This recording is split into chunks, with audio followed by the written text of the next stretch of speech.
Customer কেয়ারে গেলে যে মূলত ডিসপ্লেটা ওনারা লাগাই দেয় সেম ডিসপ্লেটাই স্যামসাং S23 আলট্রা মূলত ডিসপ্লেটা নষ্ট হয়ে গেছে, ব্ল্যাক হয়ে গেছে। তো ডিসপ্লেটা মূলত আঘাত খেয়েই নষ্ট হয়েছে। সো এটা ডিসপ্লেটা চেঞ্জ করতে হবে। সো আমরা এখনটা ডিসপ্লেটা চেঞ্জ করব। সো আমরা এই ডিসপ্লেটা লাগাবো customer care quality 100% original customer care quality ডিসপ্লেটা। কাস্টমার কেয়ারে গেলে যে মূলত ডিসপ্লেটা ওনারা লাগাই দেয় সেম ডিসপ্লেটাই। তো ফোনটি আমরা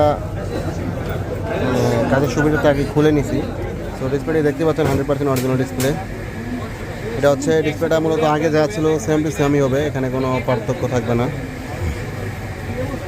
সো আপনারা যদি স্যামসাং বা অল ব্র্যান্ডের যদি অরিজিনাল মার্ক অথেন্টিক ডিসপ্লেগুলো পেতে চান অবশ্যই রমজান ইলেকট্রনিক্সে যোগাযোগ করতে পারেন। আশা করি ইনশাল্লাহ অথেন্টিক ডিসপ্লেগুলো অ্যাভেলেবেল পেয়ে যাবেন।